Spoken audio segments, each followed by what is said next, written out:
We've reached the end of our symposium. I would like to thank Dr. Netzwicki and all my colleagues from our fantastic research institute in California for coming halfway around the world to share with us their scientific breakthroughs today, and they will do in more detail on Saturday. I would like to thank the organizers of this event, Bauke Nass, and all our colleagues here for their tireless efforts over the past weeks. And I would like to thank the management of the MEC Convention Center here for accommodating so many of our special needs in preparing this event. When you think about the breakthroughs we presented to you tonight, when you think about the scientific evidence and the compelling logic of cellular medicine, you will be tempted to ask the question, why? Why is the science and logic-based knowledge of cellular medicine not part of medical practice already? Why is cellular medicine not being taught in the medical schools of Maastricht, in the departments of medicine, in other universities, in the departments of life science and faculties around the world? Why did you need to come to this symposium tonight to hear about these breakthroughs in human health?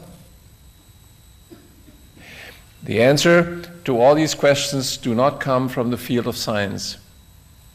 They are economic in nature. The pharmaceutical investment business is one of the largest and most profitable industries on our planet. But this entire business model is built on the continuation of disease as a marketplace for patented synthetic drugs.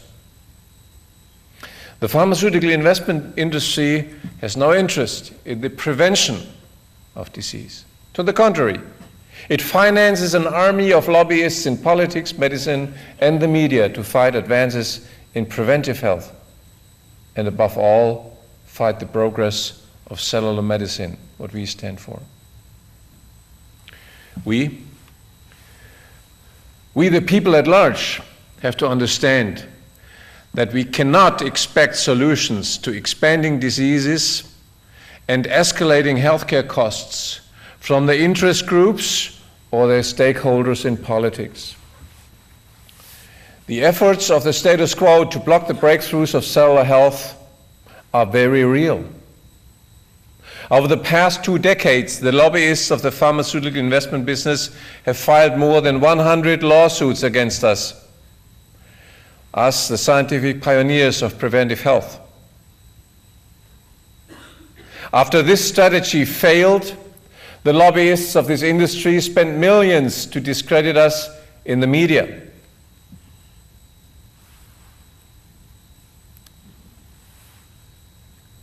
You may think about this website of Wikipedia as a democratic platform to share knowledge. What you may not know is that the seed money to set up this platform came to a large extent from financial groups backing the pharmaceutical investment business. Wikipedia is there to control their interests.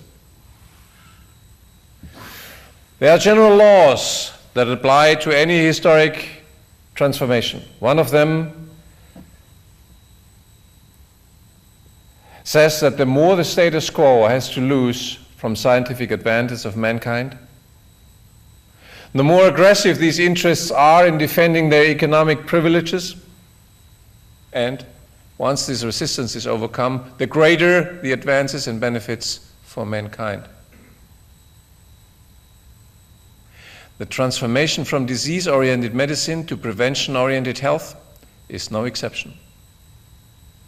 You may ask us the question, how could you, meaning us, overcome all this adversity? There is only one answer to this question. Because we are right. And if there is anyone left in this audience tonight who doubts whether to believe the dimension of these scientific breakthroughs of cellular medicine, this is the answer. In short, we would not be here presenting this information to you tonight if we had not been able to defend it already before against decade-long attacks. So, what are the perspectives? If we listen to the forecasts of international institutions, our future looks dim. The pharmaceutical investment business has declared an economic war on us, the people of the world. They intend to use ongoing diseases as tools to create economic and political dependency the world over. Within 2 decades, we've heard it, from 2010 to 2030, they intend to make mankind pay the staggering amount of $47 trillion for their business with only 5 diseases: cardiovascular disease, cancer, lung disease, diabetes, mental illness. $47 trillion, that is 47 million times $1 million. An amount equal to all the national economies, the gross domestic products of the world taken together, except 2 countries, the US and China. In light of these plans by the status quo, we, the people here tonight, in fact all mankind, stand at a crossroad. We either allow ourselves, our children and grandchildren to live in a world where cardiovascular disease, cancer and other diseases continue to form the basis of a multi-trillion-dollar business with these diseases. Or we take action to promote the knowledge about the health benefits of vitamins and other micronutrients with the goal to effectively prevent and largely eradicate diseases, thereby liberating mankind also from their economic burden.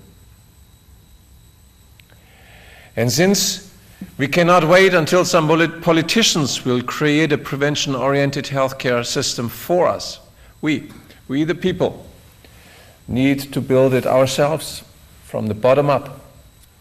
We, that is therapists, who are driven by scientific evidence and high ethical standards. We, that is students, young doctors, young scientists, who are not shackled by outdated dogmas and are instead driven by the desire to contribute to effective health solutions. We, that is above all, us, the people of the world, who want to live a long and healthy life. And for the students and young researchers of the world, I have good news. In the history of medicine, we've heard it, no less than 15 scientists have been given awards for their discoveries of the universal health benefits of vitamins. The last Nobel Prize for vitamin research was awarded in 1965, already half a century ago. This reflects that over the past decades, the field of vitamin research has been sidelined by the investment business with patented drugs. I think it is high time to continue this noble tradition.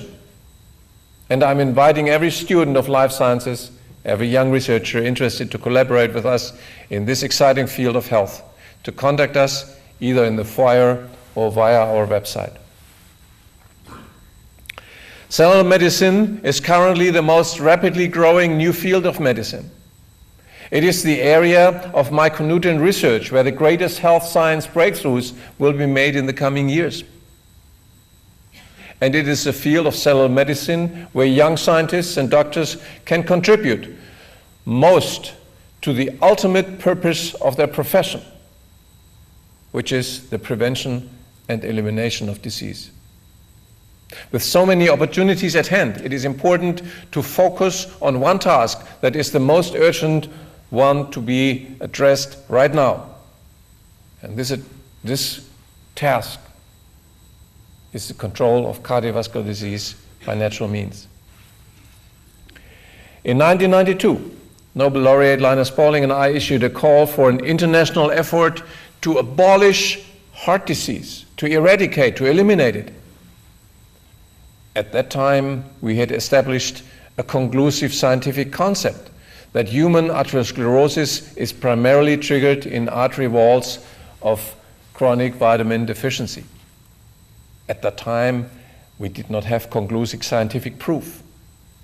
Yet the scientific concept was so compelling that we felt obliged to invite the international research community to join us in an effort to confirm this new understanding. As we all know, this call remained largely unanswered for the last 23 years, and we had to undertake the burden to prove this concept ourselves. With the research results you heard about tonight that are now available, this new understanding of the nature of cardiovascular disease is scientifically proven beyond doubt. Thus, today, the historic call by Linus Pauling and me is now more urgent than ever. This is why I will end this celebrative event by renewing this call to end heart disease. Heart disease, stroke, and other forms of cardiovascular disease now kill millions of people every year and cause millions more to be disabled. There now exists the opportunity to reduce greatly this toll of death and disability by the optimum dietary supplementation with vitamins and other essential nutrients. During recent years, we and our associates have made two remarkable discoveries. One is that the primary cause of heart disease is the insufficient intake of ascorbate, vitamin C, an insufficiency from which nearly every person on earth suffers. Ascorbate deficiency leads to weakness of the walls of the arteries and to lesions in stressed regions that initiate the atherosclerotic process. The other discovery is that the atherosclerotic plaques are not composed of LDL, but are instead composed of a related lipoprotein, lipoprotein A, that is, rather than cholesterol, the major risk factor for heart disease. Moreover, certain essential nutrients, especially the amino acid lysine, can block the deposition of this lipoprotein and even reduce existing plaques. We have concluded that the optimum supplementation of ascorbate and many other nutrients could largely prevent heart disease and stroke and be useful in the treating of existing disease. Published clinical and epidemiological data support this conclusion. The goal is now in sight: the abolition of heart disease as the cause of disability and mortality for the present generation and future generations of mankind. With millions of lives at stake each year, no time should be lost. We call upon our colleagues in science and medicine to join in a vigorous international effort to investigate the role of vitamin C and other nutrients in controlling heart disease. We call upon the national and international health authorities and other health institutions to support this effort with political and financial means. And we call upon every human being to encourage physicians and medical institutions to take an active part in this process. The goal of eliminating heart disease as the major cause of death and disability is now in sight.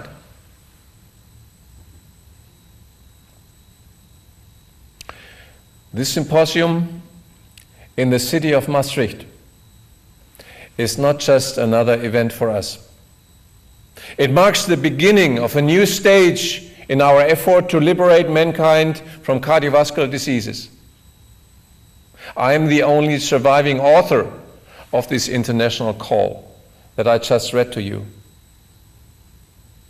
And in order to launch this new stage and underline the celebrative nature of this evening, my colleagues and I are proposing to name this call the Maastricht Manifest.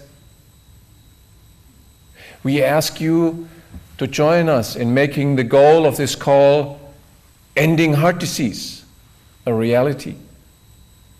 Wherever you are, wherever you work, you can contribute in one way or another. We have established a website, maastrichtmanifesto.org, where you can support this call online and share your ideas and initiatives with others. Starting tonight, let's end heart disease together. Thank you very much.